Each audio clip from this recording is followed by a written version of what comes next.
Okay, so there's something that I left out telling you about the previous lecture, and that was the following. That is, we got the theorem due to Stokes, or Stokes theorem, which said that integral, which is P dot ds is equal to integral over the surface curl E dot dA. This is a line integral.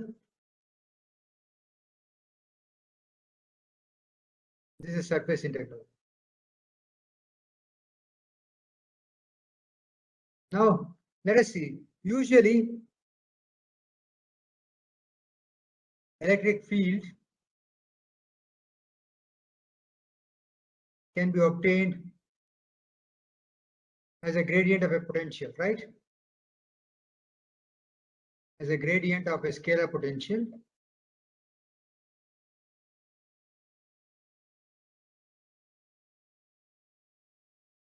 That means E is actually equal to minus grad phi.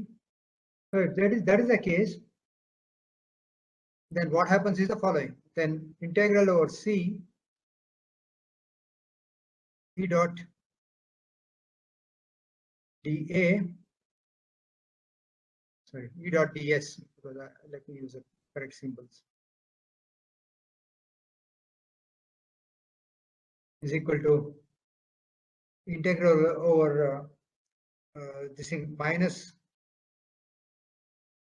grad phi dot ds is equal to minus of integral, since curl is simply del cross, we have the following: del cross del phi ds, and this is equal to 0, right? Because del cross del is 0, because A cross A is 0. So for a similar reason, del cross del is also 0. And these conditions actually we obtained while discussing exact differentials. So the quantity E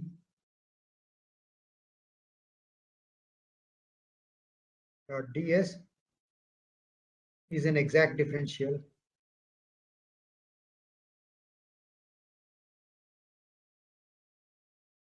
d phi. Okay, so we will be discussing this only this much, and now let me go over to generalizing my whatever we studied so far to more than 3 dimensions. Okay, so let us look at vectors in n-dimensional space. Sir?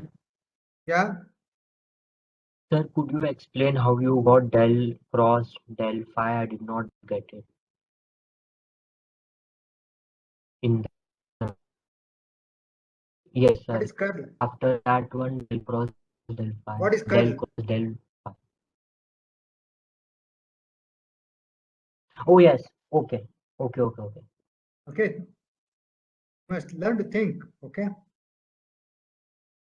Okay, but yes. I don't mind if you ask these questions, Okay. but it's nice if you can also think a little bit more before you ask.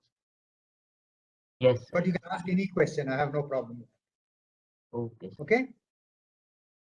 Okay. So now let us go to vectors in n-dimensional space. The point is, why do we require a vector in n-dimensional space? Why do we need it?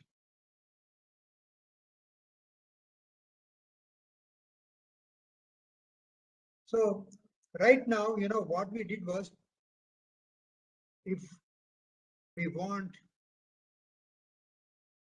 to specify the position of an object,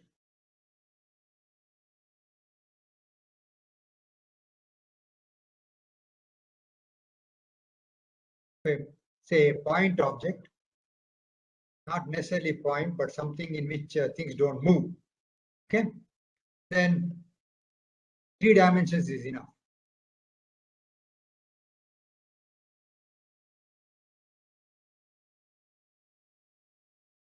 But on the other hand, supposing you want to specify position of something like this, that is a human being.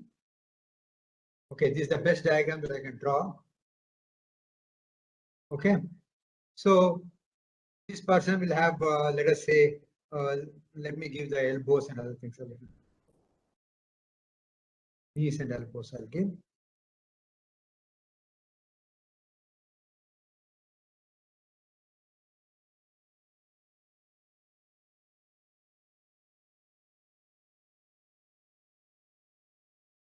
Okay, so this is your knee, your elbow, and this is your head, and this is your neck. This is your torso. Okay, so because each one of them can move independently, right? More or less. Okay, you cannot specify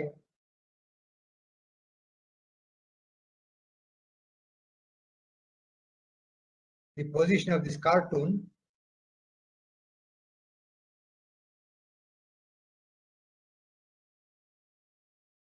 by a 3-component vector. Can you do that? Because the next moment when he goes to the next position, it may be something like this.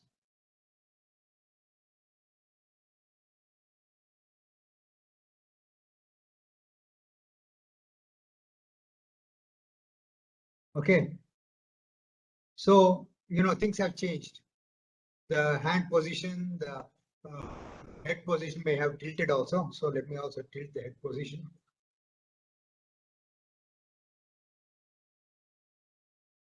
Okay, so everything has moved. So you cannot just say where the center of gravity of the object is, and you can say the new position is that one. The center of gravity has not shifted much at all in this case, but nonetheless, the position of each one of these limbs has changed, and so also the position of the head. So we require, position vectors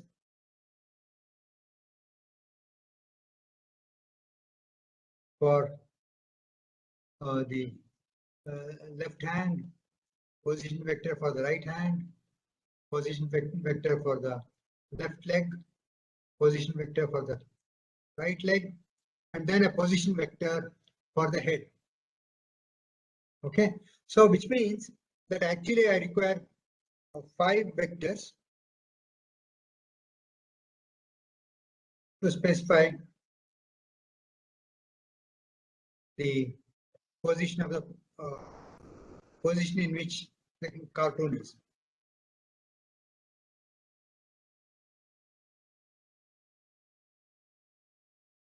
So 5 vectors is how many components? 15. Huh? 15. 15, yes. So you have 15 components, so which corresponds to RLH, XLH1, XLH, YLH, ZLH, all the way to ZH. Okay, so there are 15 components. So right away, for a very simple case like this, we need 15 components are required.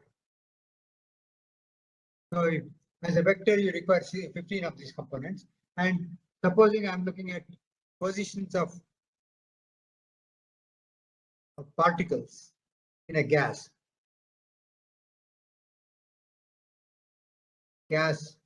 of n atoms, let us say. I'm just making it very simple, spherical points, n atoms. Then how many coordinate vectors do I require? How many component vectors do I require? N. N How many? into N? 3n. 3n it has to be. 3n components are required, okay? And of course, in addition to 3n components, you also have velocities, right? Because these are not stationary.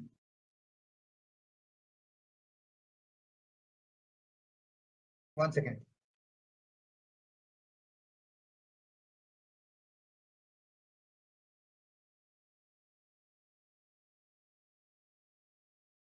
We also require, so this one was, I lost everything. So with n atoms, we need 3n positions and 3n velocities. Sir, your screen is not visible. Oh, I have to share it again.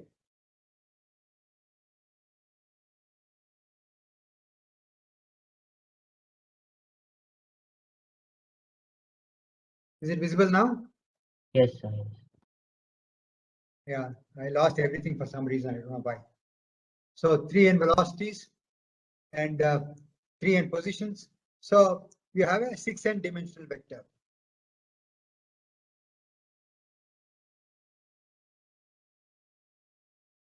So usually, you deal with macroscopic amount of gases and all that. So this is pretty large. This is like Avogadro number.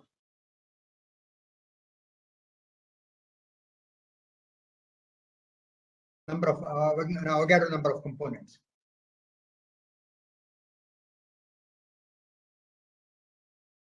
Okay. Do you know what this space is called? The position velocity space.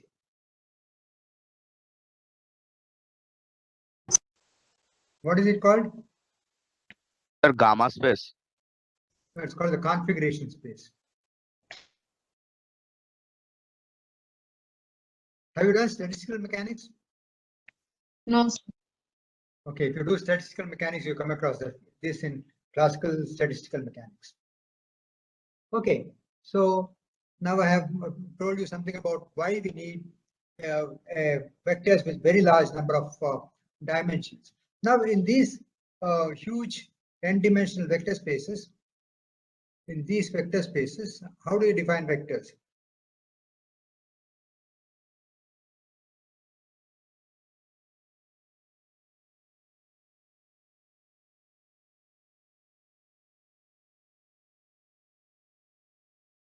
Exactly as before, what we mean by a vector x is plus a vector y equal to vector y plus x, so that if there are two vectors x and y in a space, then we have x plus y and equal to y plus x is unique. Okay, and I also have the other property that alpha times x plus y equal to alpha x plus alpha y, and I can also have the other things like alpha plus beta times x equal to alpha x plus beta x. So these are all the properties that it should have. And alpha beta x equal to alpha times beta x. And if I multiply by unit vector, 1 dot x is equal to x. Okay. And I also have the other associative law, which is x plus y plus z is equal to x plus y plus z. So it doesn't matter which two you add first and then you add the third one to it. So that's the associative law. And we should have a null vector.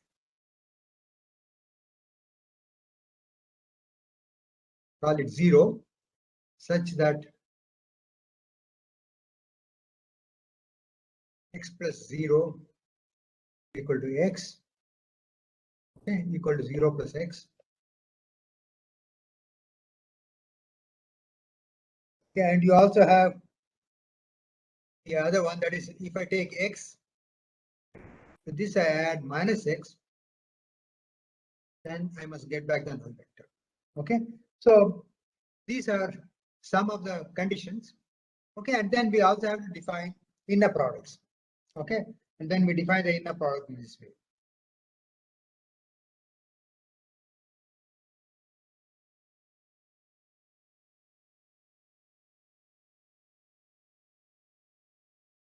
X comma y is equal to complex conjugate of y comma x. So complex conjugate I write by a complex conjugate. There are two ways of writing, and I may mix up the things. So either you can use a star or a bar. Okay. Go ahead. So I have written x comma y equal to y comma x bar. So that means it's a complex conjugate. Okay. So that is one way of defining complex conjugates. And I also have, because of that, if I have a complex number alpha, and I have the inner product of that with y is equal to alpha star or alpha bar. So still the bars. Okay, so yeah. Sir, in null vector, we don't define x dot 0 equals 0. Yeah, I mean, if you have a null vector, you can show that x dot 0 equal to 0, because I'm just talking about, I first talked about additions. Now we are going to talk about the dot products. Okay. Okay, sir. Okay. Not talked about the dot products before. Okay.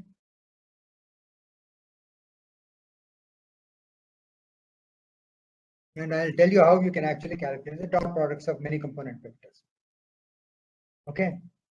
And what we have is the following, that is, so if I multiply by a quantity alpha on the Sir. left, yeah. Sir, last complex conjugate, explain once again, sir. See, the notation that I am using is x comma y equal to y comma x bar. That means if you take the inner product of two vectors in the order x multiplying into y, it gives me a complex conjugate of the inner product y multiplying into x. Okay. Okay, sir. So if it is alpha x, alpha is a constant. Okay. Yes, sir. Not necessarily real, it is complex. So alpha x comma y is nothing but alpha bar or alpha star x comma y. Is that correct? Is it clear now? Yes, sir. Okay.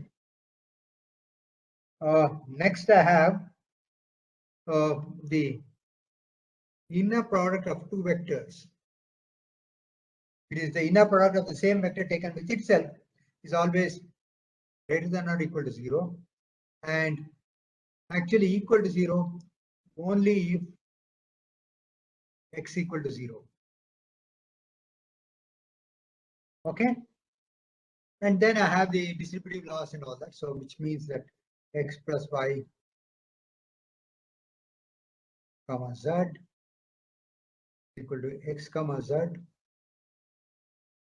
plus y comma z. Okay, and so these kind of define the vector space. Okay.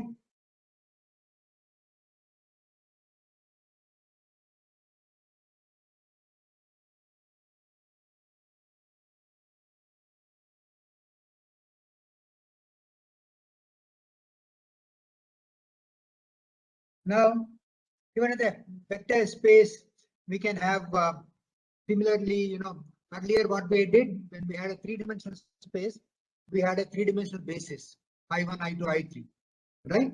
And for I1, I2, I3, I said the components are all using x1, x2, x3, right? So I could define a vector by three components, which were corresponding to the three the projections along the three orthogonal coordinates, right? X, Y, Z, or I1, I2, I3. Here, when I have n dimensions,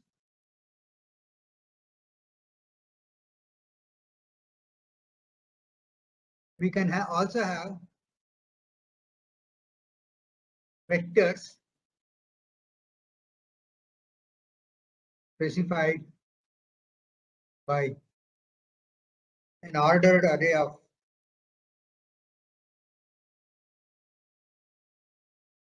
n complex numbers.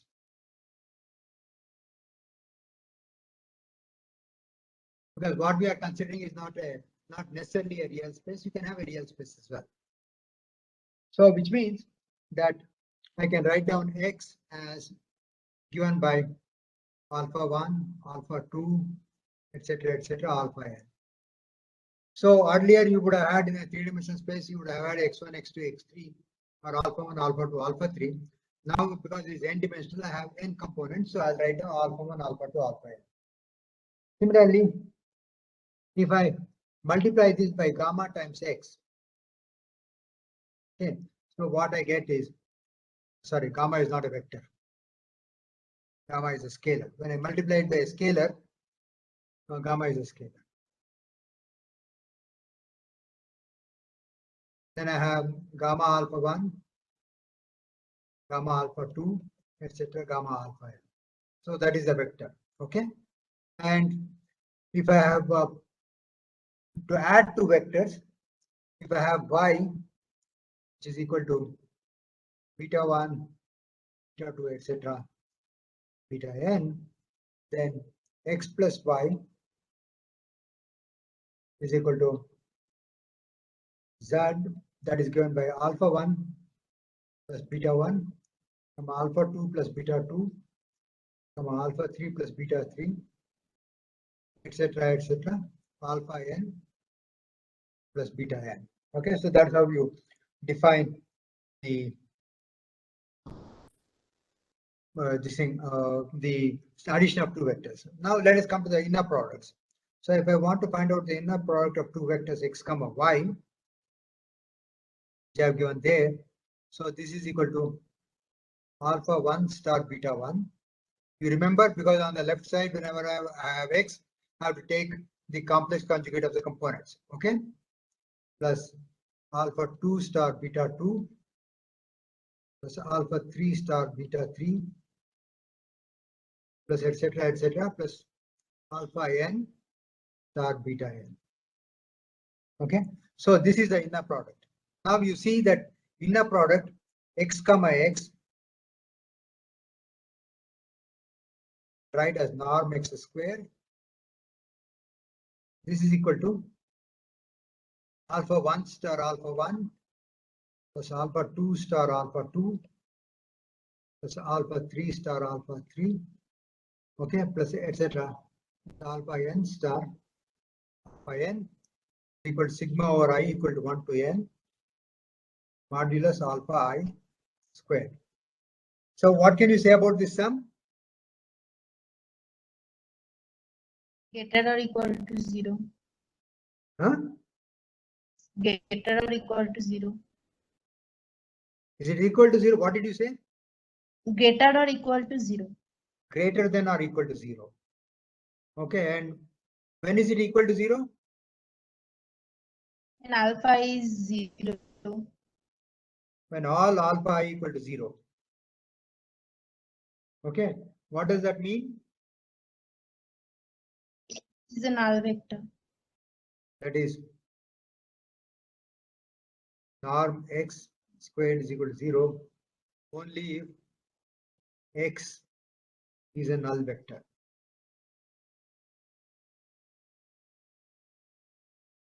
Okay, any questions so far? Sir, in the definition of inner product, when you define the inner product of xy, why did you take the x components as complex conjugate? Oh, that's because we have generalized it's a complex space. It's not necessarily a real space. Okay, sir. I was asking that in the when you said that the inner product of x and y equal to alpha 1 star beta 1 plus alpha 2 star beta 2. So why are the components of x taken as conjugates? That is because x comes on the left hand side. Okay, So this is the this is rule. by definition. This is the rule. Yes, this is by definition. This is the rule of how to take the inner products. Okay. Okay, there's nothing else except that it's a rule. And if it is a real space, of course, it is not necessary. Okay. Now I'll come to an inequality known as Schwarz inequality.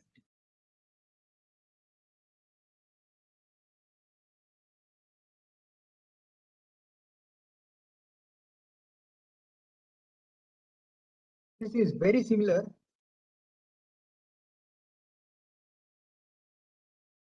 to the inequality in 3 dimensions.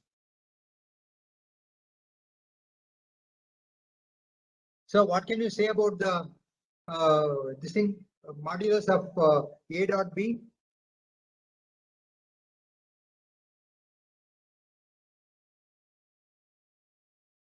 This is always less than or equal to Modulus of A into modulus of Modulus B. of A, modulus of B. because this A dot B was AB cos gamma, right? Which was the angle between A and B. And cosine of the angle between A and B, takes values only between -1 and +1. So A dot B is always less than or equal to AB. And equality holds when A and B are collinear. A is equal to some constant times B. Okay, when they are collinear, then the equality holds. Okay. So now I want to have a similar inequality in this particular case. Schwarz inequality is called. So to prove the Schwarz inequality, let me take the following vector. Take the vector x plus lambda times y comma x times y. So this is a vector that I have taken, just to prove the inequality. Now let me call this the vector z if you want. Okay, what we know is norm z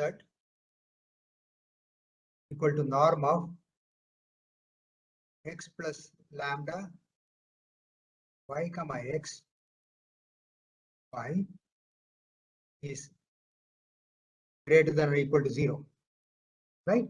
And what is norm of y x plus missing?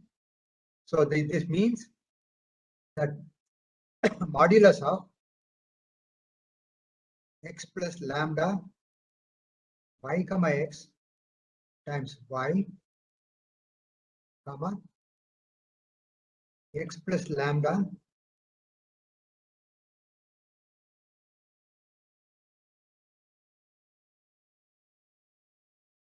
I should have said something more. I forgot to mention, as I take lambda to be real.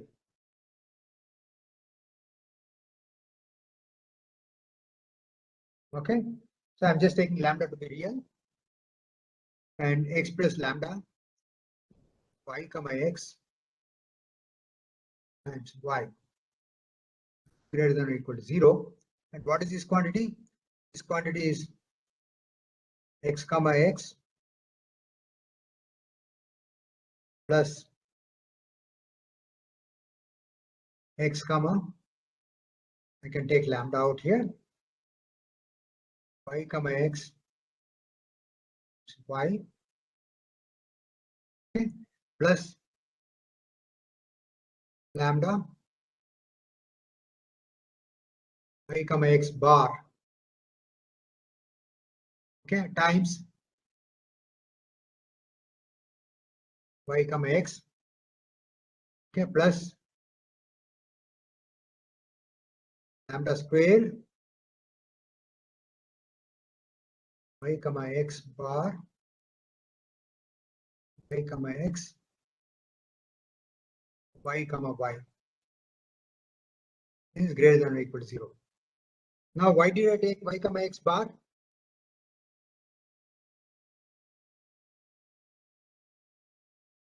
I'm asking a question. Why should I take y comma x bar in these places? For example, here I took y comma x bar. Okay, so this also I can simplify it a little bit more right here. So I can say that this I can actually write as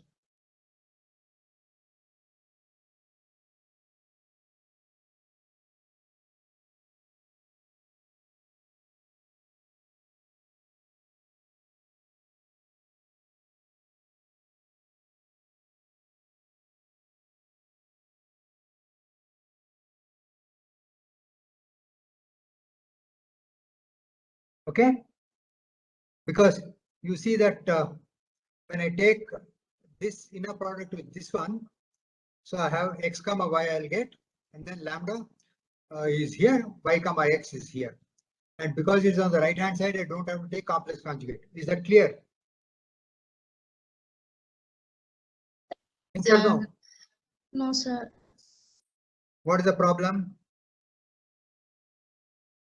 You expand it, See, this one must be always, you must take the complex conjugate of this quantity whenever you are trying to pull it out of the inner product. Okay. So this will be x comma x. Then it is lambda y comma x. Okay. That will be lambda y comma x bar times y comma x. And then this quantity x with this quantity. Just 1 second, I lost something. So this quantity is going to be nothing but x times lambda y comma x times x comma y. So you just have to expand it. Okay. So this is very simple. It is like multiplying, you know, a plus b star into a plus b. And you do that, you get always, you know, b star b, a, ab. Okay, so ab star. So this is the way you will get it. Okay, so it's like expanding one of these things. Just be careful whenever the coefficient or a constant comes on the left hand side of the vector. Whenever I am multiplying something by a constant on the left hand side of the vector and I'm expanding it, pulling it out of the inner product, then I must always take the complex conjugate of this. So this one I have pulled out here. See, I have to take the complex conjugate here. I have taken the complex conjugate here, then y comma x. Similarly, when I take this with this, lambda squared, y comma x bar, y comma x, and then y comma y. Okay, so, and lambda is real, so I don't have to take any complex conjugate. Is it clear? Yes. Okay, it's a very simple way of just expanding it. Okay, so what do I get? I get this to be norm x squared, because the first term x comma x is norm x squared, modulus of that, plus the second and third terms are the same. The second and third terms are the same, y comma x, x comma y, and y comma x. This one will be x comma y, right? This quantity will be x comma y. So this is like y comma x times x comma y. Because when I take the complex conjugate of this quantity,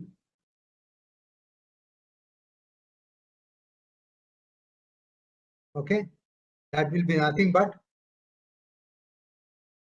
x comma y, right? So this will be x comma y times y comma x. Both of them are the same. So I get 2 lambda modulus x comma y square.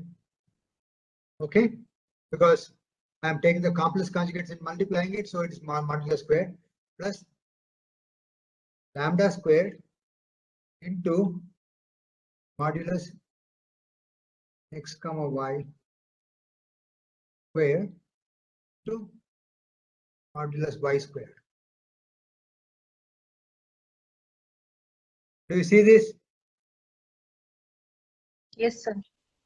Okay, so I have not made a mistake, I suppose. Okay, so now this is a quadratic expression.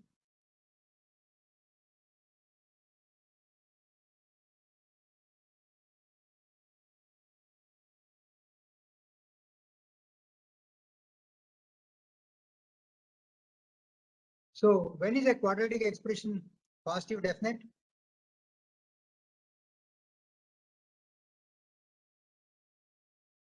Have you people done quadratic equations? Yes, sir. So ax squared plus bx c greater than or equal to 0 if b squared minus 4ac is, which you call the discriminant. What is the condition on b squared minus 4ac? Greater or equal to 0. No, you got it wrong. This has to be less than 0.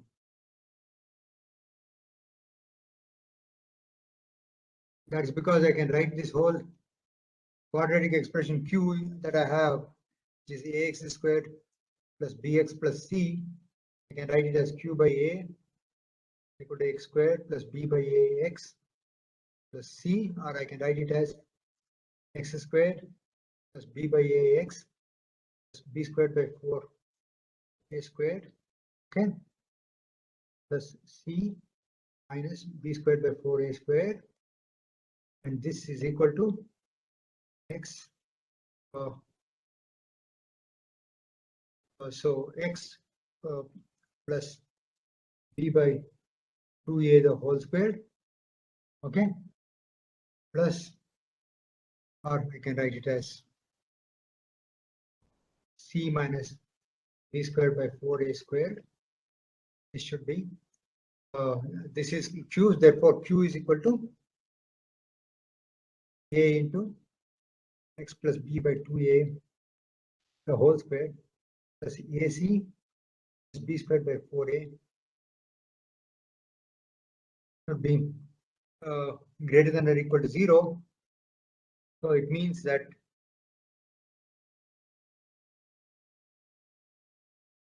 and this quantity is going to be positive.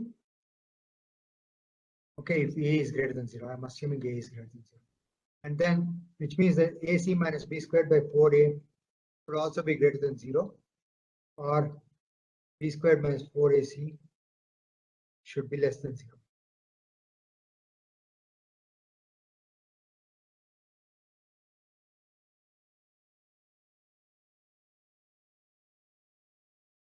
Okay, you can just look up, refresh your quadratic equation. So this has to be less than 0. So here coming back to this quantity, so what is b equal to? B equal to twice xy squared, right? Yes.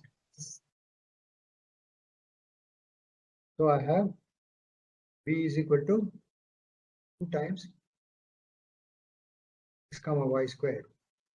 Okay, and a is equal to 1, c is equal to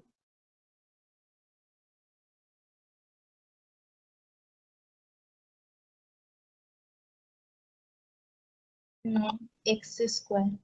no, a is equal to x squared and c is equal to x comma y the whole square.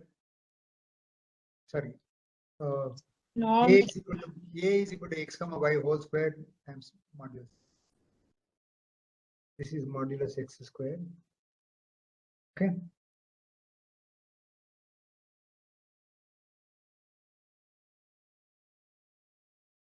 C is equal to that. Okay, and a is equal to modulus x comma y squared into squared. Okay, lambda squared coefficient is x comma y squared modulus y squared, and constant is x squared, and lambda term is that one. So this is always got to be greater than 0. So I have the following condition, that is, I must have 4 times x comma y to the power 4, b squared minus 4ac is what I'm taking.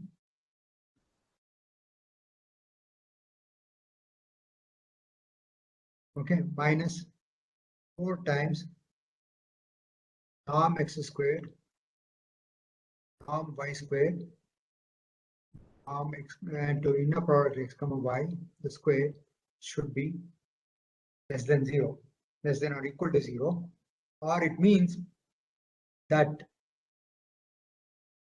x comma y squared, let me take it as to the power 4, let me not jump steps.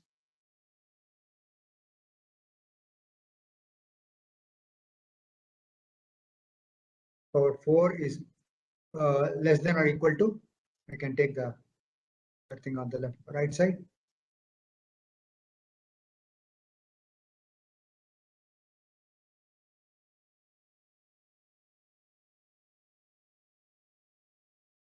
All these are vectors.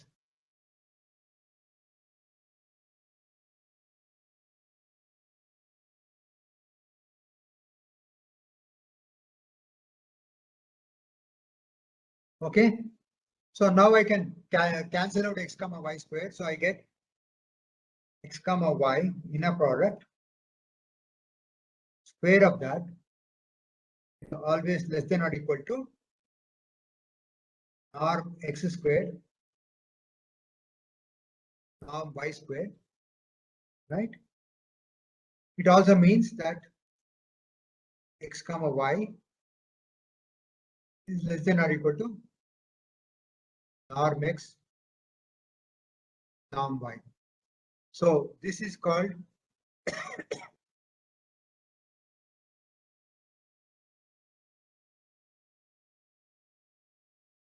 Schwarz inequality.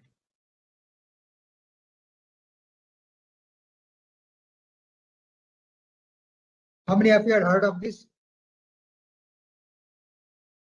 No, sir. No? So the others had heard of it, No, sir. No. except to everybody else had heard of it. Okay, then now, any questions about this derivation? Sir, the norm and the modulus are same. No, they are not the same. Norm squared is equal to modulus of x comma x. Okay. Okay, so that is why norm and modulus are not the same. Modulus x comma x is equal to norm x squared.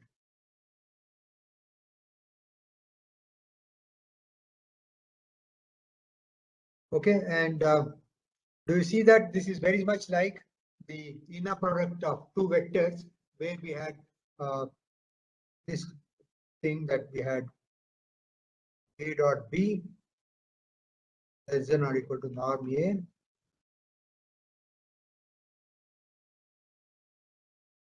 Okay. Okay, if you don't have any questions here, then I'll go over, I'll continue further. So I can go continue further. Yes, sir. Yes, sir.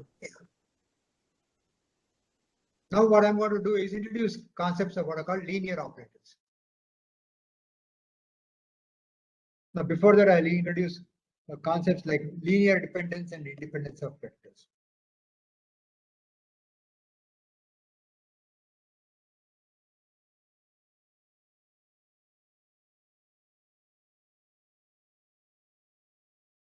Of a set of vectors.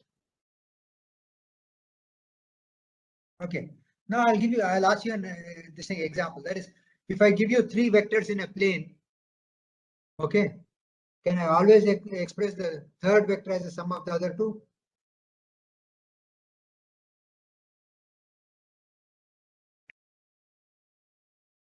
If two vectors are independent.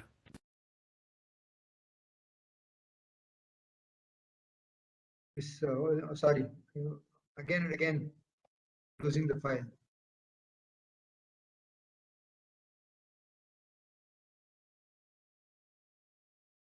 Lost everything. So, but it doesn't matter. You know, you have the Gautam. Yes, sir. Are you putting up the stuff on this thing? Yes, sir. I have put in the Google Drive. Yeah? Google Can you Drive. put them up? Google Drive. Google Drive. I didn't hear you clearly. So I'm putting in Google Drive. You are putting it on Google Drive. Yes. But can you also put it on YouTube, or is there Yes. a problem? Huh? No, no, sir. No. I can put it in. No. Yeah, you can put it on a YouTube, because if people don't want to download it from Yes. Drive, okay? Okay, so now let me come to what I called. I said three vectors in a plane. Your screen. Yes. Oh, sorry, I know you lost it, and I again lost the stupid thing. My Windows journal is having a problem.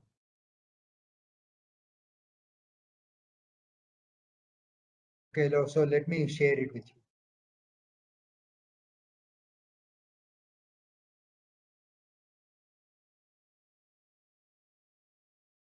Are you now seeing it?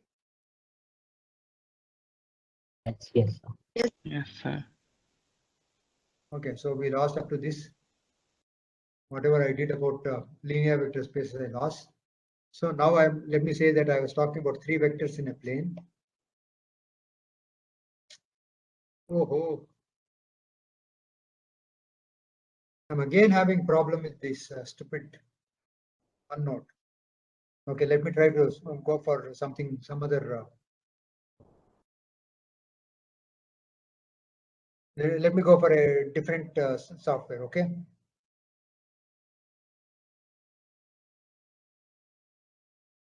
Sorry, I lost it. So just 1 second. Give me a minute. Go to Notepad.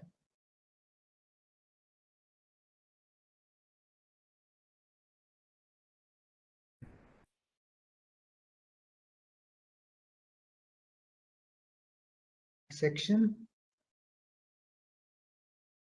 Then let me go to sharing.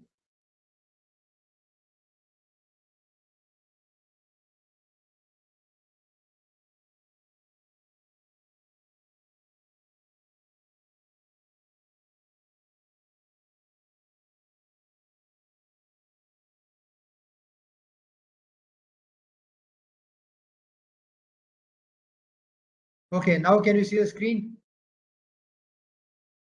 Yes, Hello? sir. Yes, sir. Yeah, so now I have gone to a different software, so it's okay. So now let me see. I was talking about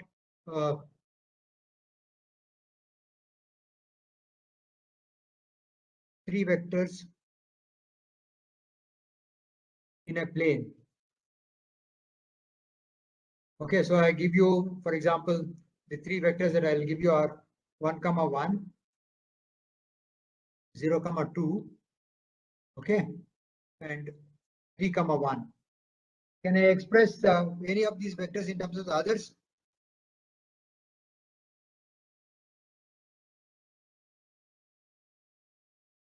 Can I express C in terms of A and B?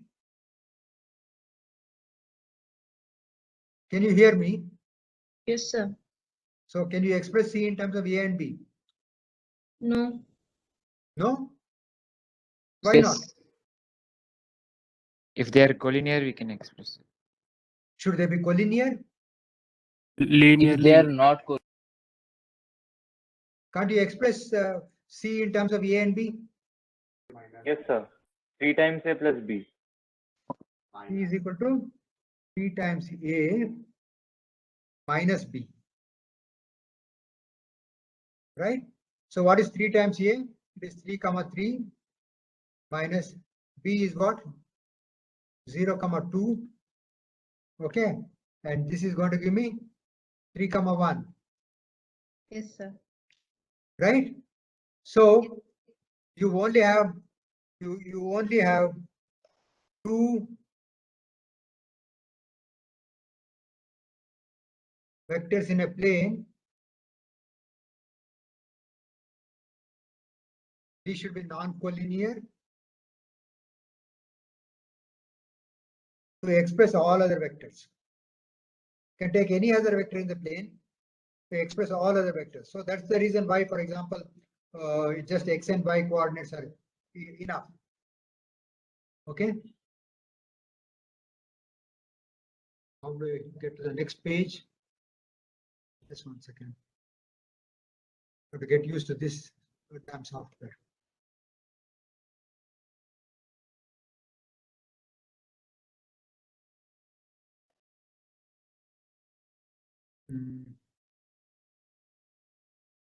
I have to go to the next page, then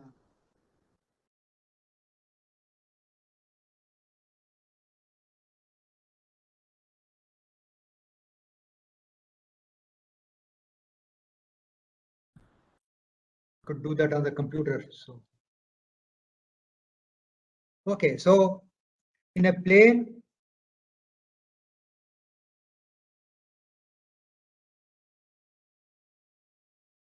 only two vectors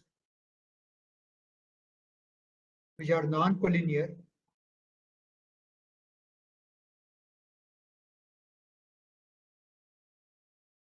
can be expressed, cannot be expressed in terms of each other.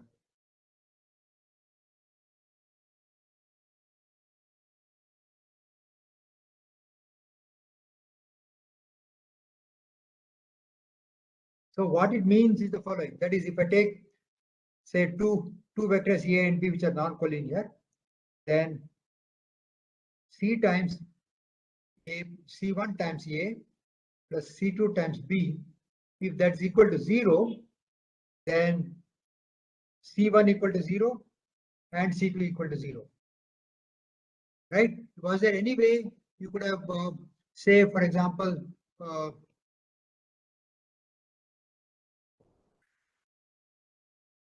was there any way in which you could have expressed, say, for example, this vector 3 comma this thing 1 comma 1 in terms of 0 comma 2, or could you have any linear combination of 1 comma 1 and what I'm saying? Oh, okay, could I have any linear combination of 1 comma 1 and 0 comma 2 that would give me 0 comma 0? No, sir. That is No, possible only if both C1 equal to 0 and C2 equal to 0. You take any other quantity, because the two vectors are not collinear, you will never have a linear combination of A and B, which is going to be a null vector. Okay, so what can you say about this in 3 dimensions?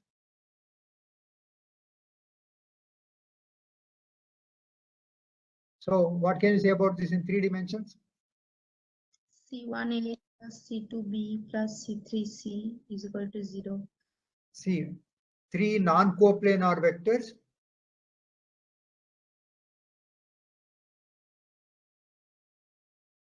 are linearly independent, right?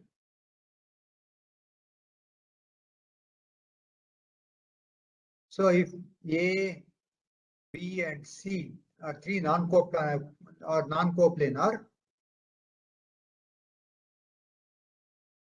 then you can never have alpha 1A plus alpha 2B plus alpha 3C equal to 0 and alpha 1 not equal to 0 or alpha 2 not equal to 0 or alpha 3 not equal to 0. That is, you can never have this vector alpha 1, alpha 2, alpha 3 a non-null vector.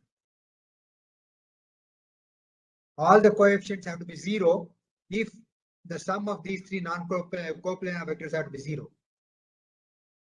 Is that clear, or do you have a doubt? No, sir. It's okay? I can continue? Yes, sir.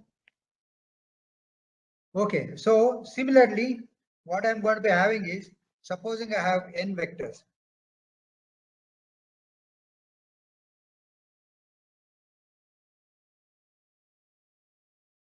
Let us say these n vectors are x1, x2, x3, xn. These are linearly independent. That means no vector in this group can be expressed in terms of the other vectors. Okay. If and only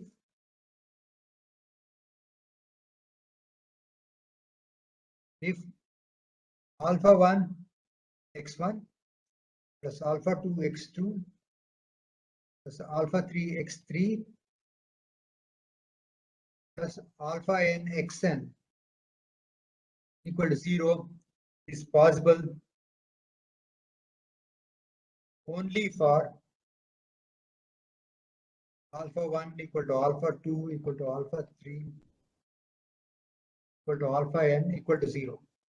Okay, so this condition that alpha 1 x1 plus alpha 2 x2 plus alpha 3 x3 plus alpha n xn equal to 0 is satisfied only for alpha 1 equal to alpha 2 equal to alpha 3 equal to alpha n, then you would say that all these vectors x1, x2, x3, xn are linearly independent. Okay.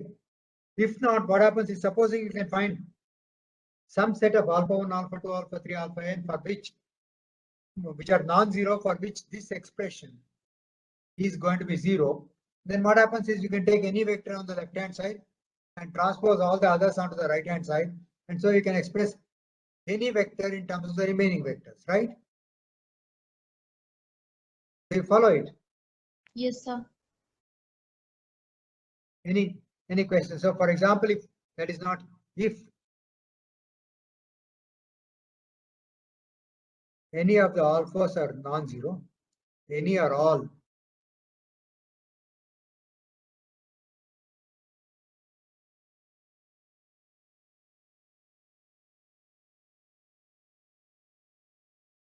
then we have alpha 1 x1 plus alpha 2 x2, etc. Alpha n minus 1 xn, I can express it as minus alpha n xn, right? But if all of them are zero, then it doesn't make any sense in expressing, right?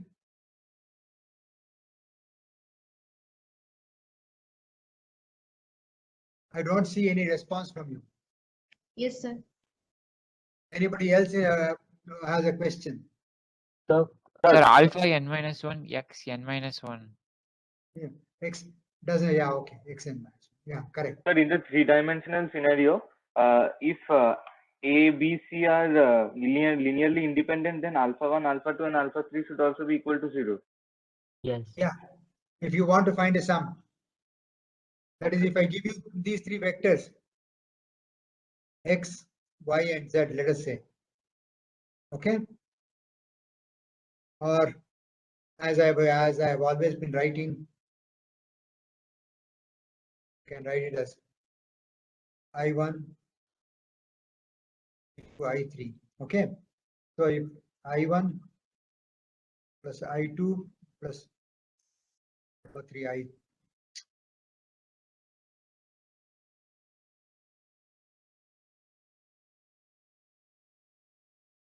this is equal to 0. This is possible only for alpha 1 equal to 0, alpha 2 equal to 0, and alpha 3 equal to 0. There is no other way you can have these two 0, because you can't express alpha 3 in terms of alpha 1. I mean, you can't express I3 in terms of I1 and I2. Can you express the z component in terms of x and y? No, they are independent of each other. Okay, so linearly independent means that one vector cannot be expressed in terms of the remaining vectors. Do you follow? Sir, above you have written alpha 1 not equal to 0, alpha 2 not equal to 0, alpha 3 not equal to 0 for three-dimensional non-coplanar independent linear linear. So No. could you explain that? This is equal to 0. It implies alpha 1 equal to 0, alpha 2 equal to 0, alpha 3 equal to 0. Where is it now? Where have I written differently? I have said in this one alpha 1 is equal to 0 is possible only for alpha 1, alpha 2, alpha 3, alpha n 0. Hmm. Okay, I have said this particular expression can be valid only if alpha 1, alpha 2, alpha n are all 0, then x1, x2, xn are all linearly independent. Okay, sir. Yes. Right? Yes. Do you understand this now? Yes, sir. Yes. Now the question is, how do I find out? How to find out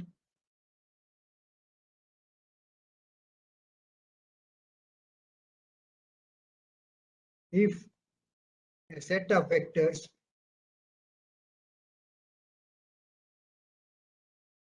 x1, x2, xn are linearly independent? There must be a test. In 3 dimensions, you could test it by saying that the volume occupied is non-zero, right? Yes, sir. Yes, sir. Because if the volume occupied is non-zero, then the three are non-coplanar. Okay, and here in multi-dimensional cases, how can you do it? Okay, or in 2 dimensions, if the area is non-zero, that means they are coplanar or collinear. Okay, so now let us see how I can actually work this one out. Okay, so I have the following. The condition that I'm going to be having is the following. So C1 x1 plus C2 x2 plus Cn xn, let us say, is equal to 0. Okay. So I want to prove that C1, C2, Cn are all 0. Okay. So now take inner product with x1.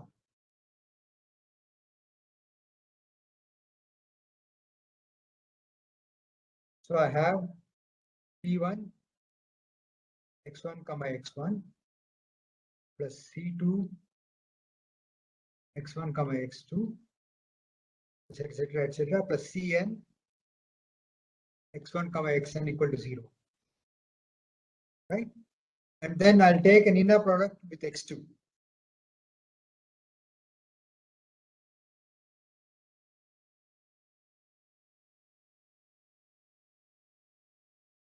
So if I take the inner product, then I'll have C1 x2 comma x1 plus C2 x2 comma x2 plus Cn x2 comma xn is equal to 0. Okay, so now I can continue it in this way, and then I can go to the last one, which is take inner product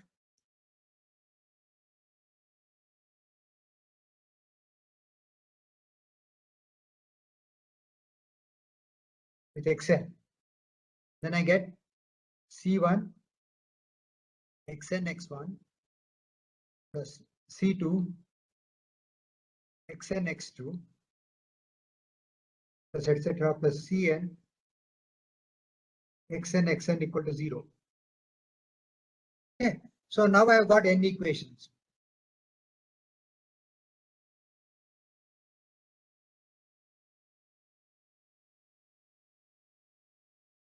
So this is of the type, you know, A11 x1 plus A12 x2 plus A1n xn equal to 0, A21 x1 plus A22 x2 plus A2n xn equal to 0. I have an1 x1 plus an2 x2 plus ann xn equal to 0, where aij is actually equal to xi comma xj. Right, that's what all that I have done is just you know, changed my way of writing it, so that you know something that is familiar. In fact, if necessary, I could have actually written this in the following fashion. Okay, so let me write it different way, just to be consistent with what I did earlier.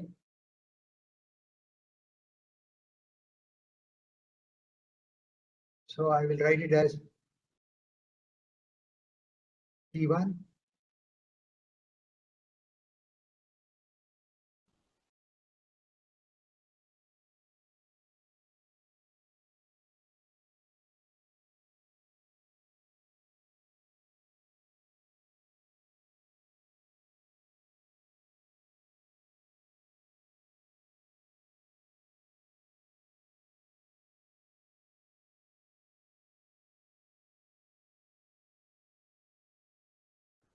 Okay, so instead of writing x1, x2, xn, I have written again as C1, C2, Cn. Okay, right? Because you look at this equation. Okay, aij is nothing but xi comma xj. Okay, and xi comma xj is multiplying into cj.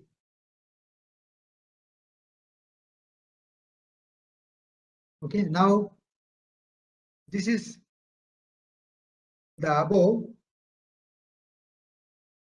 is a set of linear equations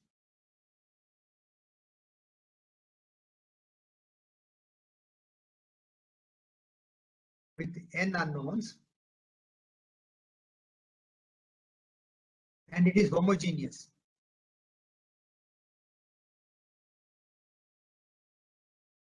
Have you people done homogeneous linear equations?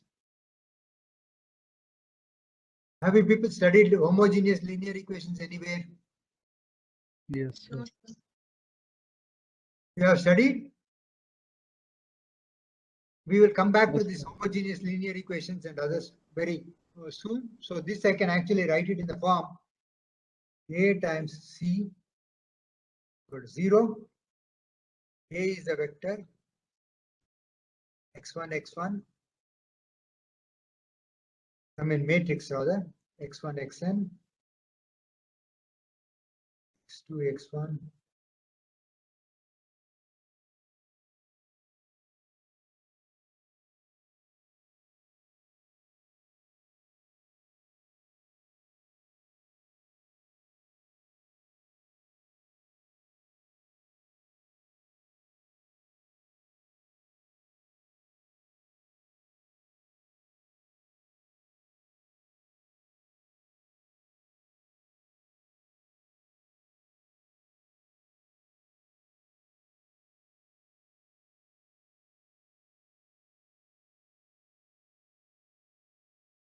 So A is called a matrix.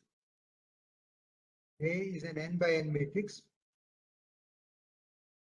We'll talk about matrices later. We'll come to that one. And C is a vector. We need to determine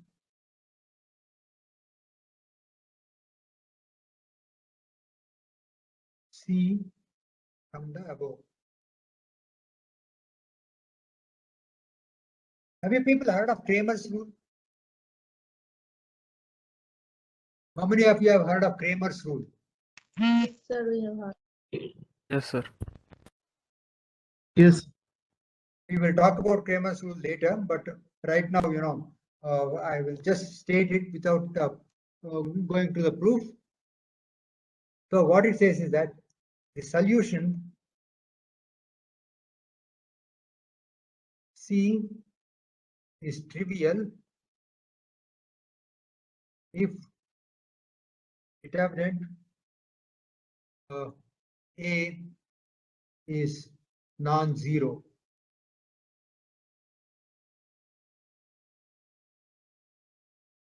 Okay, if determinant A is non-zero, then the solution is is trivial, or the vectors x1, x2, xn are all linearly independent.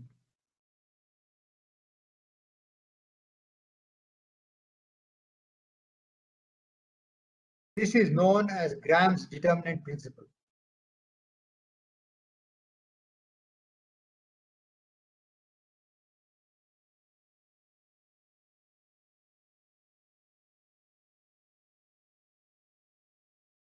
A is known as Graham's determinant, as Grahamian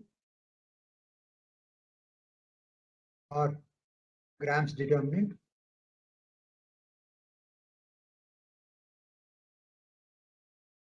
In 3 dimensions, what will this give me? Supposing I give you the following 3 vectors, okay? Supposing I give you x1, x2, x3 in 3D. So what is the Graham's determinant of this? It will be Volume or parallel?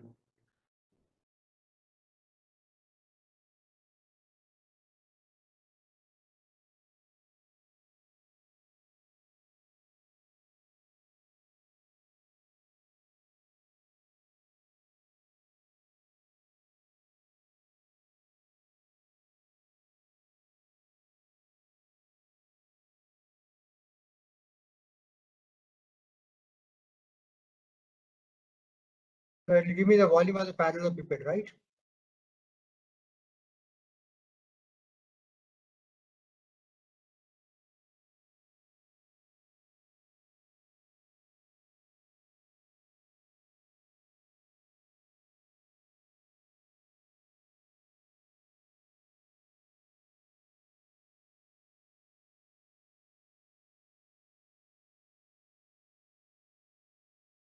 So this you can actually see by writing it down x1, x2, x3 in the Cartesian coordinates and then taking the dot products and then seeing it, okay?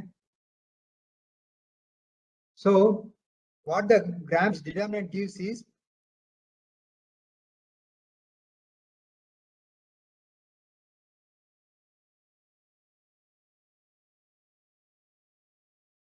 gives the hypervolume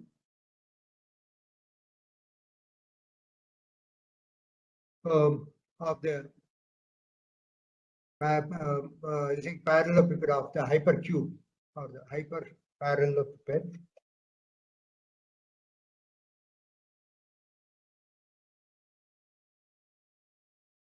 formed by the vectors x1, x2, xn. So if this volume is 0, what does it mean? If the Gram's determinant is 0, the volume is 0, and what does it mean? Vectors Nearly are linear.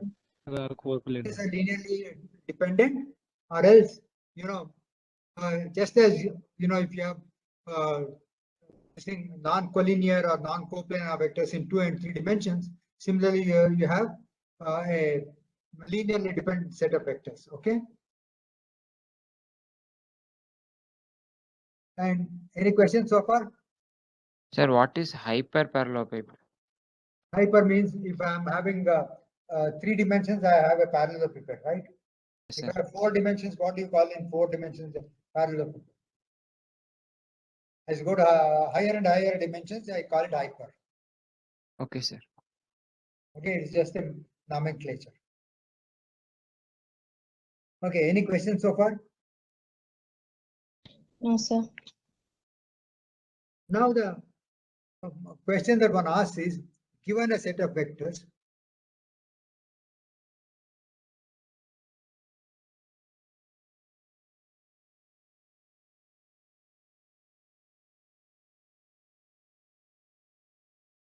how do we construct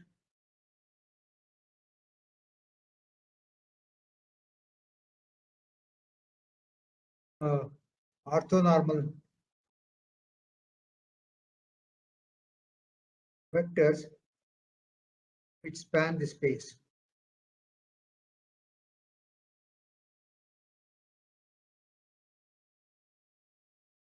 If I'm given, 2 vectors, okay? So I have to find out the orthonormal space corresponding to that. How do I do it? So supposing I'm given these 2 vectors.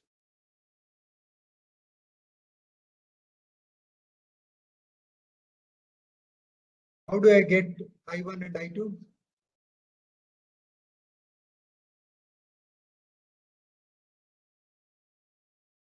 Any thoughts? Anybody knows how to get it? How do you get I1?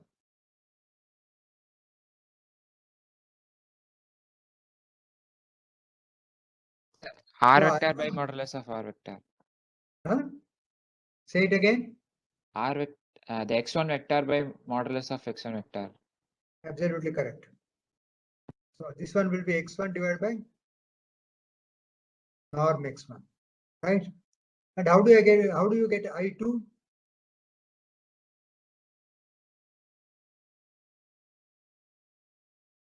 So similarly, x2 by norm How do you get it? Similarly? x2 by norm x2. No, but that won't be perpendicular to x1. I want orthonormal. So what it means is I1 dot I1 equal to 1. I2 dot I2 equal to 1. 1 dot I2 equal to I2 dot I1 equal to 0. Okay, so if I just take that, then I will have an angle theta. So I can never, it will never be 0. How do you do it? The way to do it is quite simple.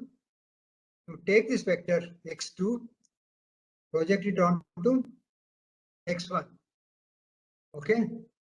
So this is the projection, right? So I can take x2 minus projection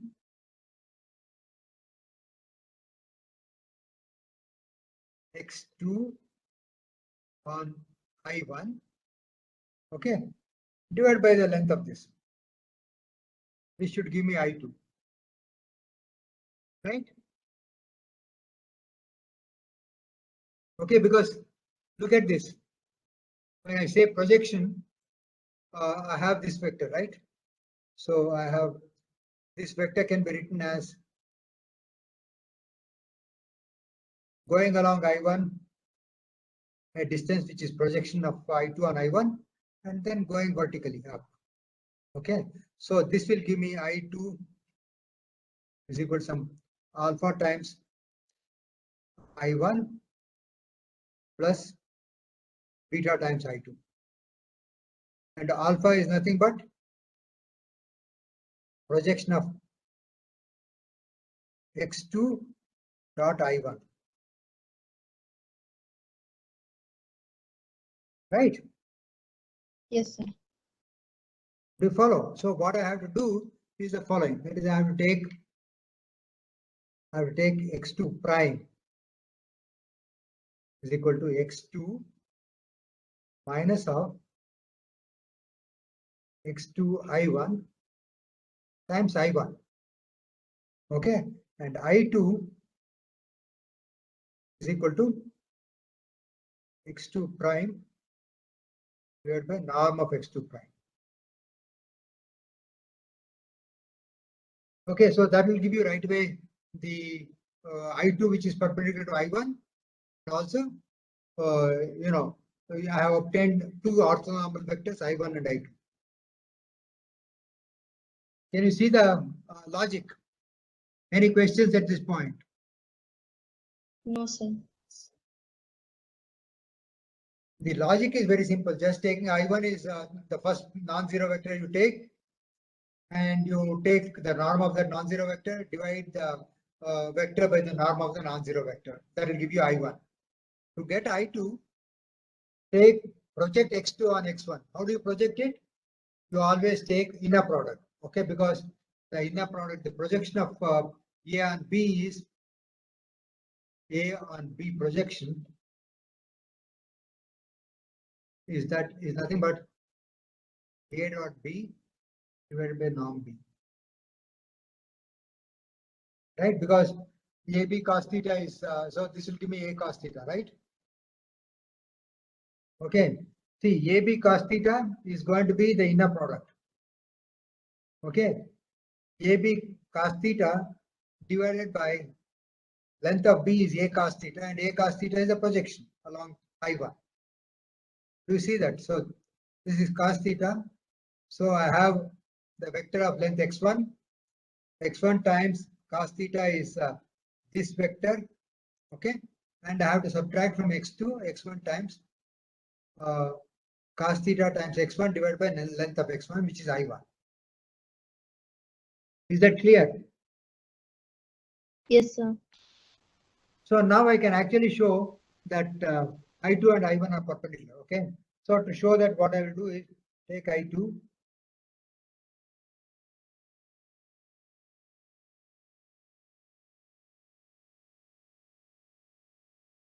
take I2 dot I1, okay? This is equal to I2 dot x2 minus of I2 dot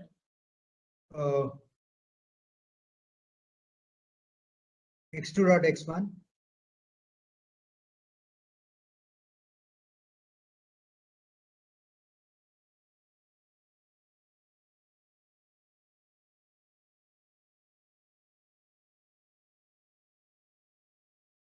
divided by some constant c, right?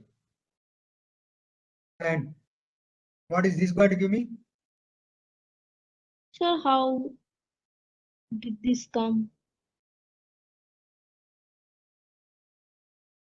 How this comes is the following.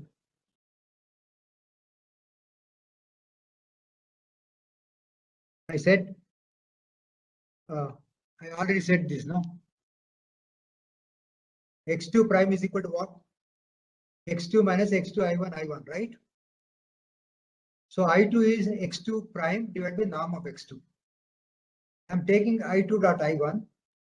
So I2 dot I1 is I2 dot X2 times X2 dot I1 times I1 dot I1 divided by norm C. Right? I1 dot Sir, the What- first term, I guess the first term there should be I1 and the X2 dot. Correct, yeah.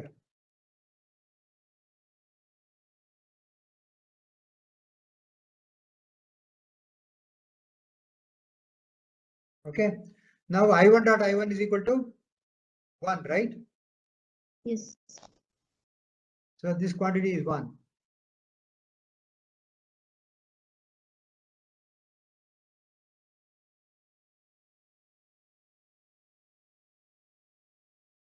So this is equal to I1 dot X2 minus X2 dot I1. Actually, yeah. So and that divided by C is equal to 0. I'm taking in this case the real quantities. Okay, I have been a bit negligent about taking complex conjugates. So assume that all these, the 3 dimensions, all the coefficients are real for the vectors, okay, in 3-dimensional space. So you see I2 dot I1 is equal to 0. And similarly, you know that I2 dot I2 is equal to 1 because you have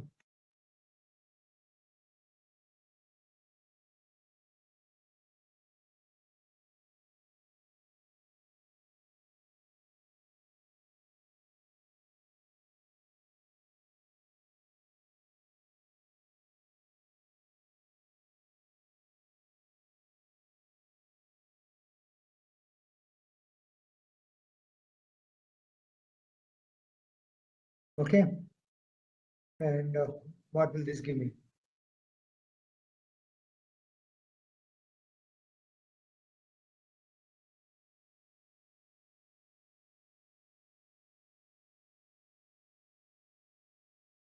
Okay, because I1 dot I2 is 0.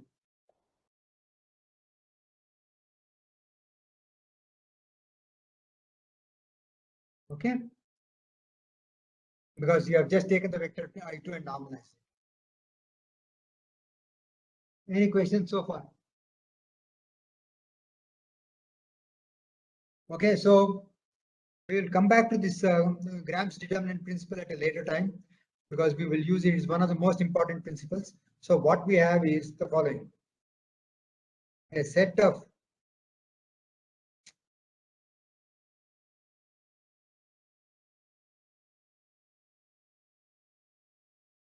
vectors x1, x2, xn are linearly independent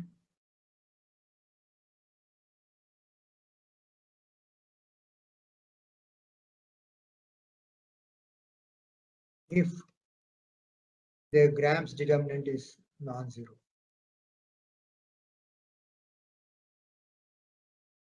Or the Grahamian.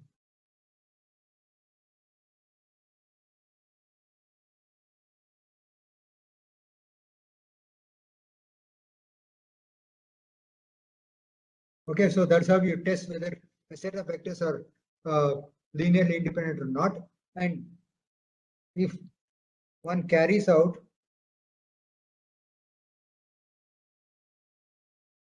Gram-Schmidt orthonormalization procedure,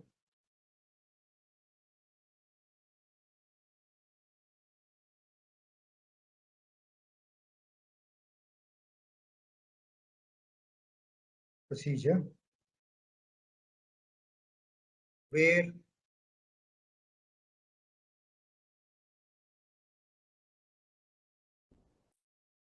xp prime is equal to xp minus sigma over I is equal to 1 to some p prime. Okay, xp comma p prime IP prime and IP is equal to XP prime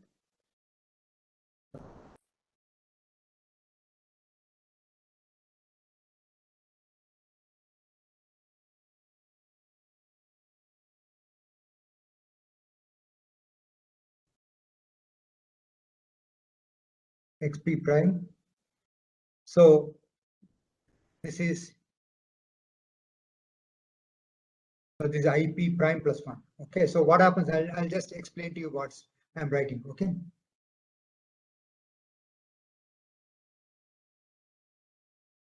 This is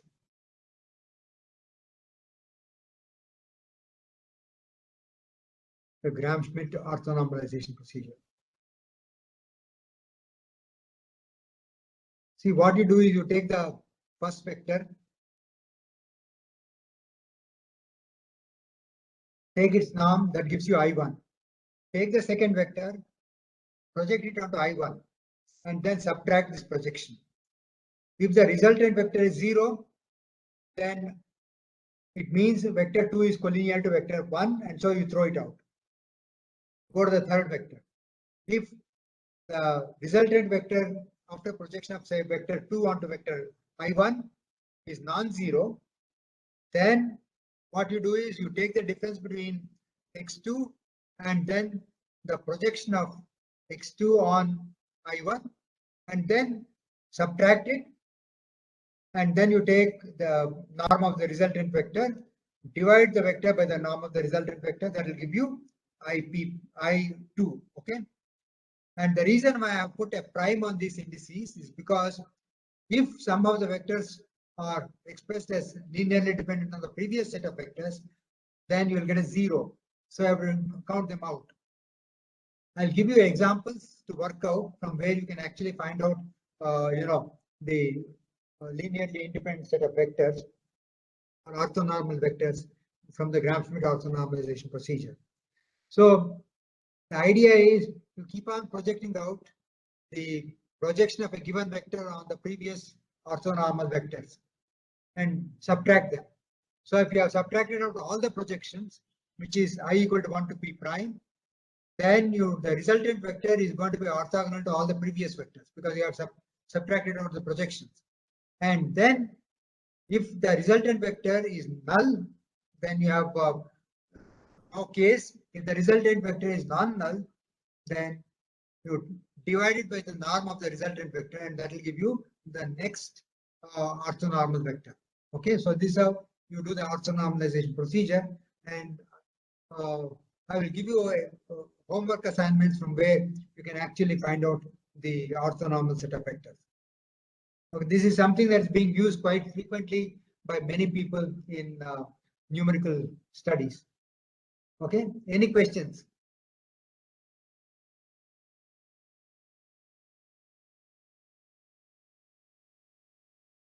No, sir. Anybody else? Any questions?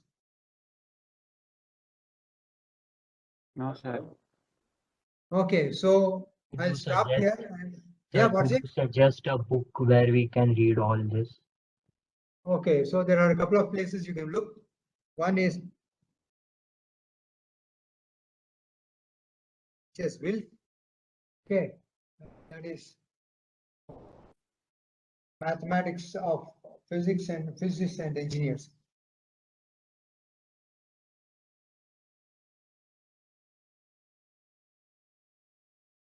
It's a Dover book, and it's easily available. PDF is available on the net. Okay, and the other book is by Hildebrand. F.B. Hildebrand, that is Methods of Applied Mathematics.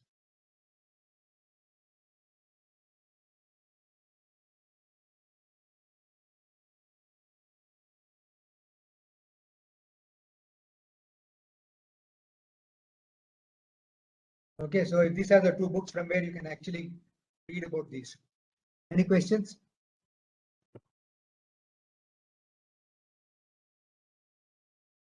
Okay, so I will stop here. We will meet again on Wednesday, and we will again meet on Saturday afterwards this week. Is it clear? Yes, sir. Yes, sir. Yes. Okay. Okay then. So see you on Wednesday. Bye. Thank you, sir. Thank you, sir. You're welcome.